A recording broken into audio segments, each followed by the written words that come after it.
morning and welcome to worship. I'm Myra Moreland, one of the pastors at Royal Oak First United Methodist Church, and we are so glad you are connecting with us today and joining us for worship.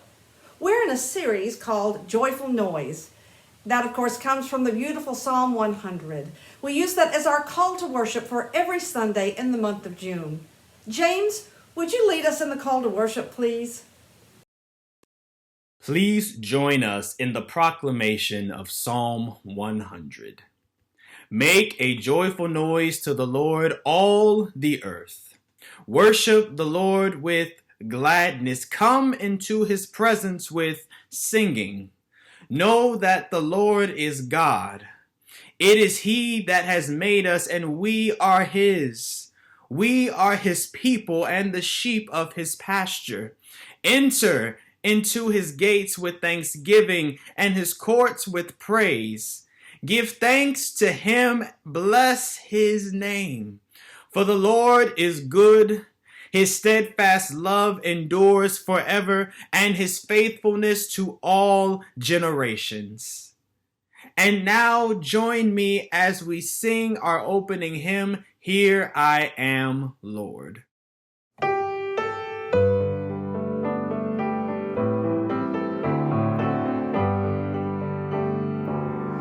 I, the Lord of sea and sky, I have heard your people cry, all who dwell in dark and sin, my hand will save. I made the stars of night, I will make their darkness bright, who will bear my light to them, whom shall I send? Here I am, Lord. Is it I, Lord? I have heard you calling in the night. I will go, Lord, if you lead me. I will hold your people in my heart. I, the Lord of snow and rain, I have known my people's pain. I have wept for love of them, they turn away. I will break their hearts of stone, give them hearts for love alone. I will speak my word for them, whom shall I send? Here I am, Lord. Is it I, Lord? I have heard you calling in the night. I will go, Lord, if you lead me. I will hold your people in my heart. I, the Lord of wind and flame, I will turn the poor and lame. I will set a feast for them, my hand will save. Finest bread I will provide, till their hearts be satisfied. I will give my life to them,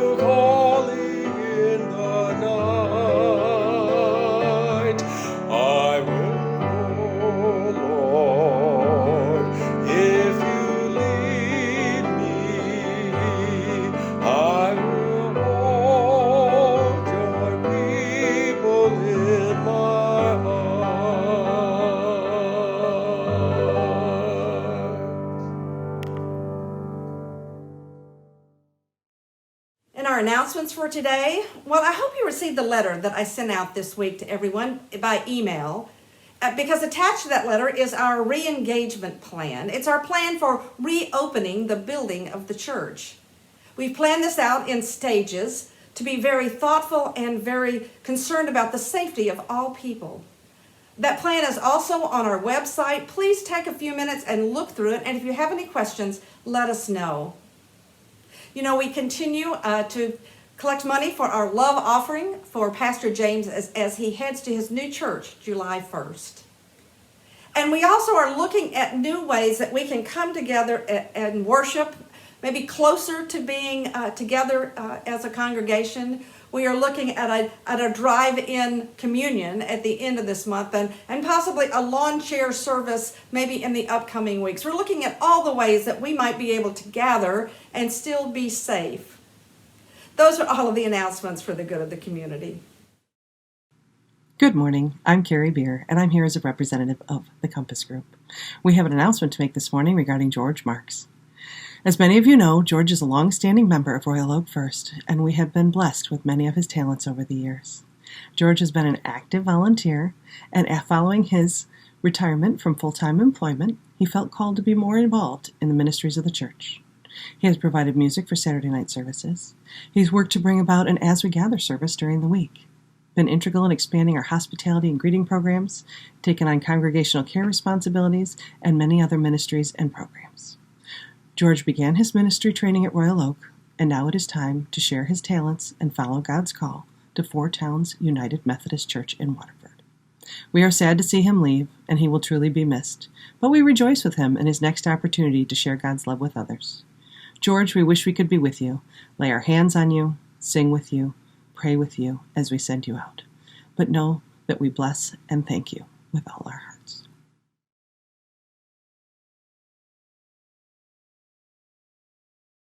Hello, everybody, and now it is my personal favorite time of service. It's children's time. Woo! And I'm going to ask that all the children come on up to the TV, come get a little closer to your phone or your tablet or whatever you're watching service on. And I know we've been giving me high fives for the last couple of weeks, but my well-dressed friend, Mr. Penguin, here said he wants a high five. So please give Mr. Penguin a high five. He says he wants one up top. He said he wants one down low. Then he wants you to wiggle it a little bit like that for him. So give him a little wiggle too. Thank you for joining us, Mr. Penguin. And Mr. Penguin has a question for everybody as we're starting children's time today. How many of you have ever played the game hide and seek? Oh, we see hands out there. Hide and seek.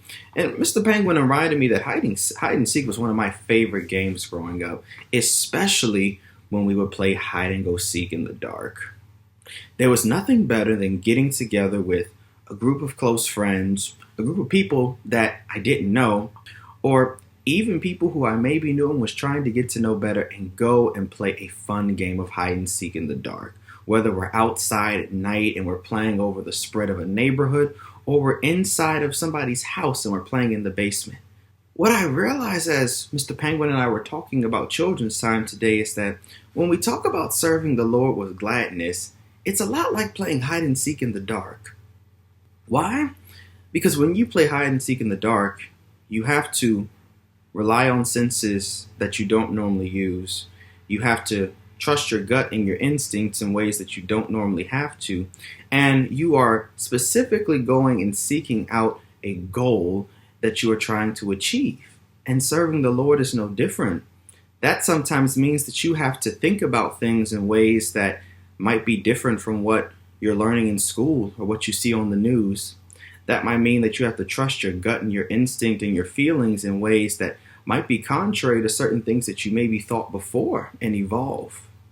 That also means that you are active in going in the darkness when everything seems like it's not most ideal, actually going out and seeking justice and loving mercy like the Bible says.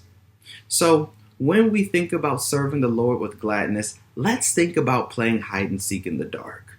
And let's think about actually going despite whatever whatever time we may be scared or whatever time we may be fearful in doing so, that we go and we serve the Lord with gladness, with a smile on our face, and know that even though certain situations may seem dark for us, God's loving arms are still around us and are with us everywhere we go. Amen.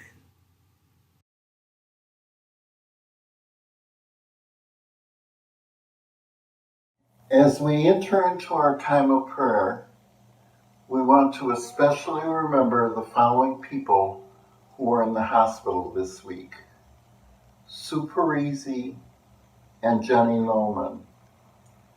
Our prayers of sympathy and our condolences are with Beth Sims on the death of her aunt, Susan McNabb, and with Bonnie Barber on the death of her aunt, Bernice Amell. Please add these names to the names you carry in your heart and to those listed in the bulletin. Please join me in a spirit of prayer as we speak together, saying, Heavenly Lord, your name is glorious and wonderful. Everyone on earth and heaven sing about your wondrous works. You are the King of all, and we worship you, our Lord. We gather in your presence in the unity of our faith to ask that you bless us. Without your power and grace, we can do nothing. We pray that your glory continues to fill and radiate within our lives so that we can be your ambassadors to the world. Let none of us leave here empty-handed. Go with us into the world as we serve you. Amen. in silence we lift up our unspoken prayers of our hearts.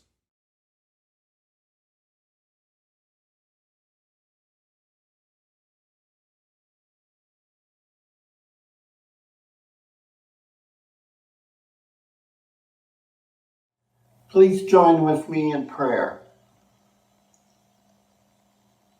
God, we come before you, and sometimes it's so easy to serve the Lord with gladness. We have joyful hearts, and the things going on around us make us joyful. But sometimes, Lord, there are times and periods in our life when it's really hard to serve the Lord with gladness.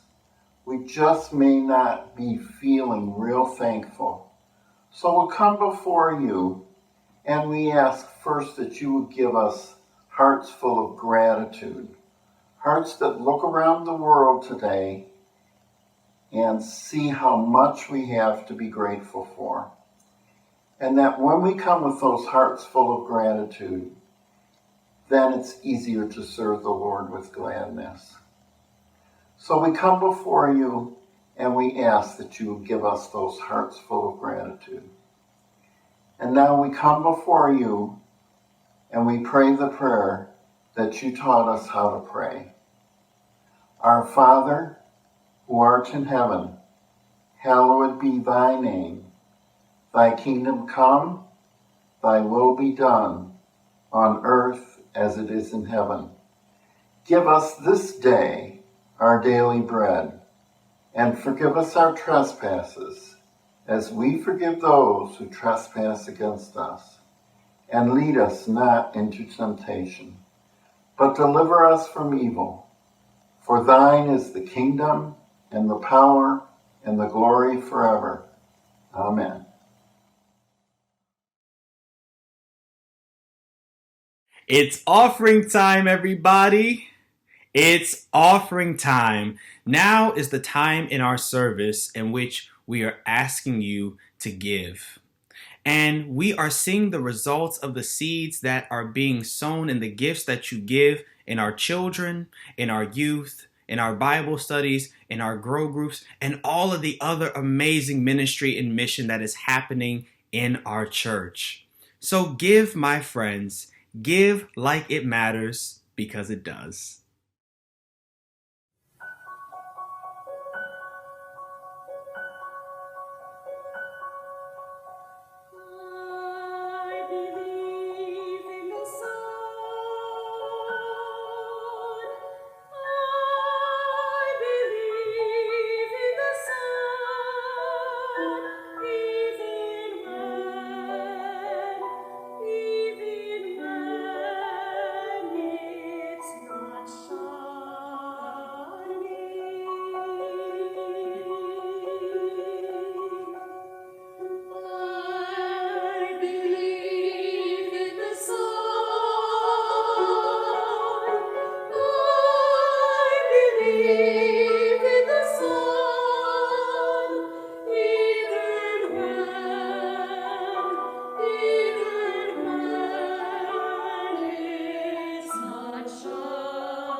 Let us pray. God, we are so thankful for these gifts, and we are especially thankful for the givers. We ask that you take these gifts and that you plant them down deep so that they may produce a harvest that is used for the uplifting and the building of your kingdom. This we pray in Christ's name. Amen. From the first letter of John, chapter 3, verses 16 through 18. We know love by this, that he laid down his life for us, and we ought to lay down our lives for one another. How does God's love abide in anyone who has the world's goods and sees a brother or sister in need, and yet refuses help? Little children, let us love not in word or speech, but in truth and action. And then from the book of John, chapter 8, verses 31 and 32.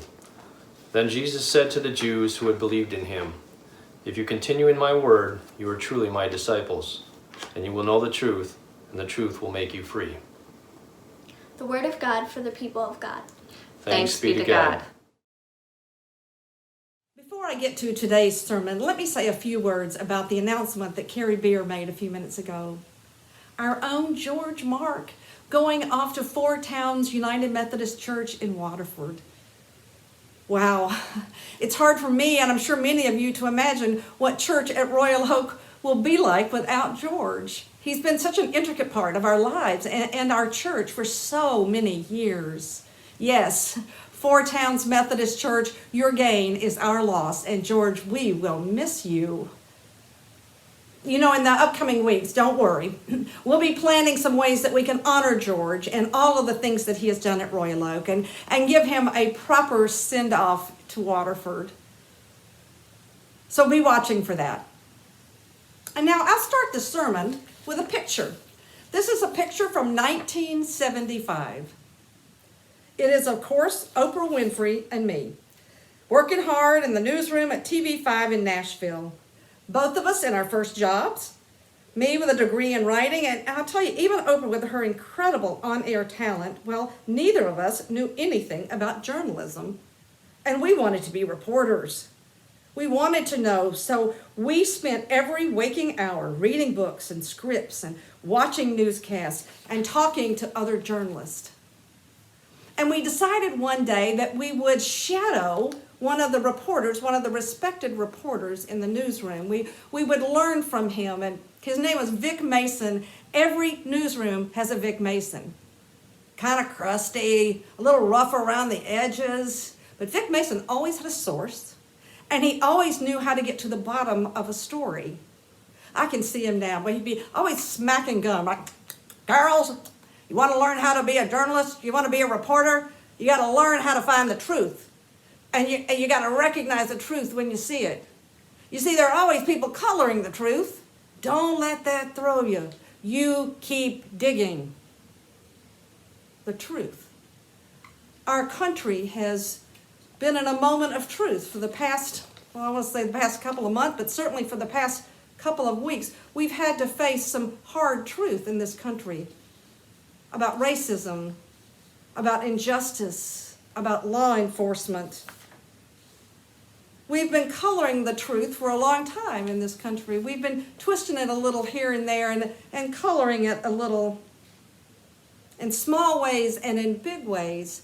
But we have had to face the reality of truth in the past few weeks. And sometimes it's been painful. You know, we are in a series right now called Joyful Noise, and last week we talked about making a noise, but making it with a connection, and finding that that's the joy of connecting. And today we continue along that psalm, and we pause at serve the Lord with gladness, and we look at how we serve the Lord. We look at what God calls us to do, and in our scriptures today, we turn to the words of Jesus in the Gospel of John. He begins by reminding us, of course, that serving means helping those around us. I think here at Royal Oak, serving those around us, helping those in need, is just part of our DNA. This church does so much to help the homeless, to help those at Redford Brightmoor and Cass Community. It goes on and on. That is a part of who we are, for sure. But Jesus doesn't stop there. I have focused this week on the next two verses because Jesus calls us to love and to serve in truth and in action. He goes on to say that true disciples know the truth, and the truth will set us free. You know, truth was pretty important to Jesus. He talks about it a lot. In fact, he says, I am the way and the truth and the light. So why do we have so much trouble with the truth? Why do we paint over it and color it and spin it? You know, spinning the truth in our culture has become so acceptable that we have actually invented words and put them into the dictionary. I'm not kidding here. I am not kidding. We have these words now that are in the dictionary. One of them is truthiness. Truthiness. It was coined by the late night host Stephen Colbert. It is the belief in what you feel to be true rather than what the facts will support. The second word that our culture has added to the dictionary is post-truth.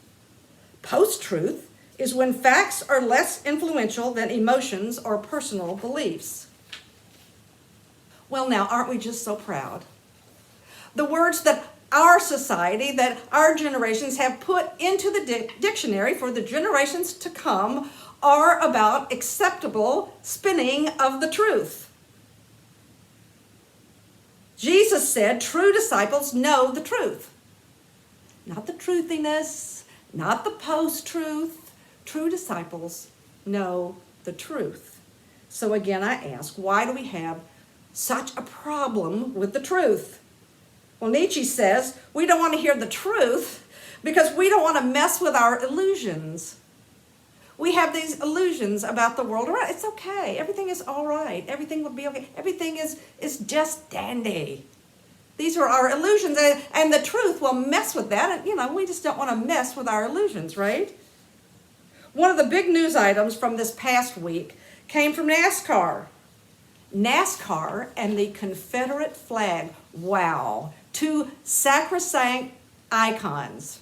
NASCAR and the Confederate flag. And yet one African-American NASCAR driver, in fact, the only full-time African-American NASCAR driver, Bubba Wallace, stood up and said no more Confederate flags.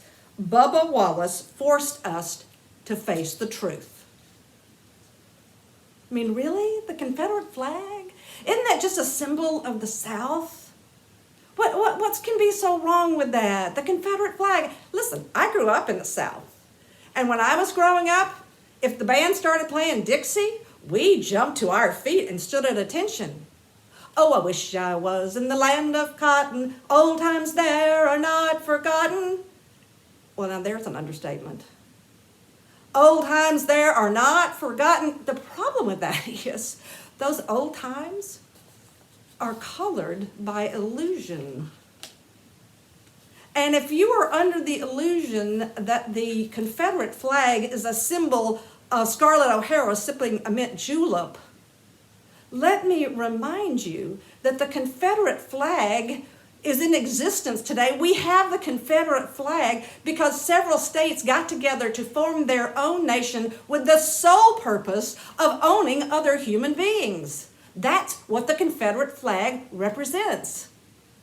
That is the truth. Wow. That's pretty ugly. No wonder we want to color it over. But we can't. We have to face it. And if you think it's just innocent, oh, you're making too much of it, it's just a flag. No, maybe it is to you, but I will tell you, as Bubba Wallace reminded us, and as all of the African Americans that I know remind us, when they see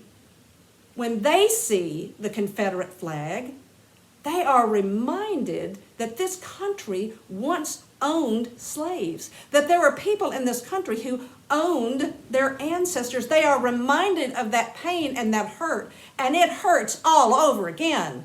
Every time we color the truth, even in small ways, those who have been hurt by it are hurt all over again. Get the flags down. We are so far past that. And we can't turn a blind eye to it, and we can't pretend that it doesn't matter, because it does. And as long as it is hurtful to someone else, as long as those who see that and are hurt by it get it down. That is the truth. Go back to 1975 with me one more time, when my old pal Vic Mason tried to teach Oprah Winfrey and me how to be reporters. He said, you know, ladies, it's not just about finding the truth. That's just the beginning. You got to find the truth. You got to sink your teeth into it. You got to own it. And you got to be willing to fight for it. Wise words from old Vic Mason. It's more than just seeing the truth. That's the first step. But we got to own it. And we got to be willing to fight for it. Now, this picture made its way into the service last week, but I wasn't really able to talk about it much. This is, of course, my daughter and her husband and my grandson at the Royal Oak Black Lives Matter protest a week ago Saturday. It was a great protest, peaceful, lots of people there, energized with important messages. It was the first protest for my grandson. It's also the first protest for my daughter and her husband. At some point, Jaden said to me, "Hey, Mimi, is this your first protest too?" No way. I grew up in the late 60s and 70s. I'm an old pro at this. War no more. War no more. Equal work, equal pay, dignity, respect, justice for all. We shall overcome. We remember all the slogans, right?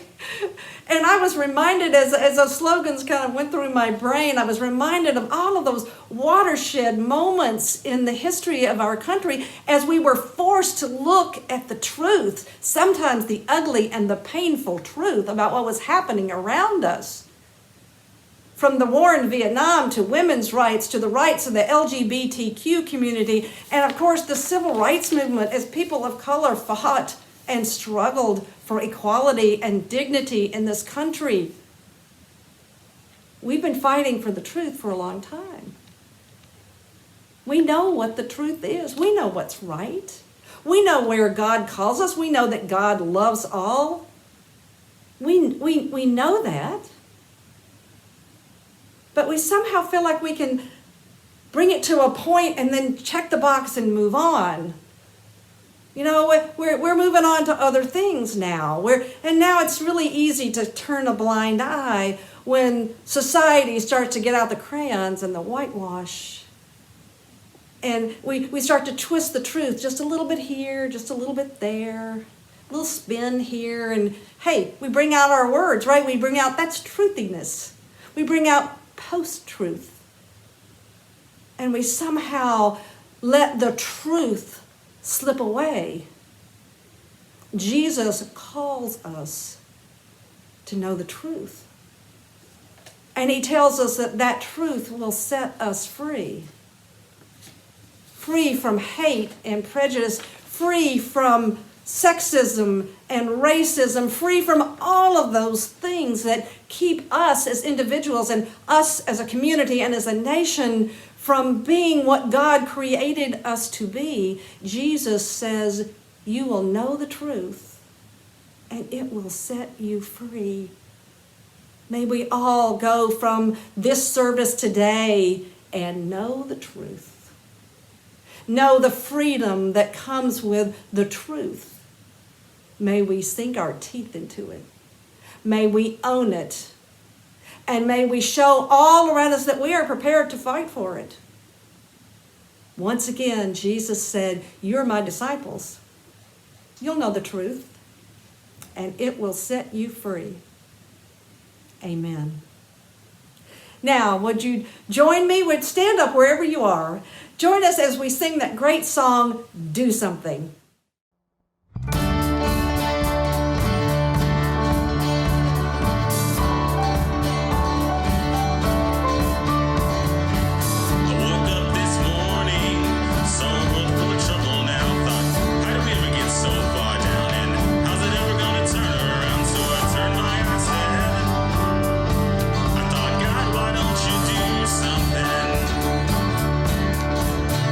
Well, I just couldn't bear the thought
something. It's time for us to do something.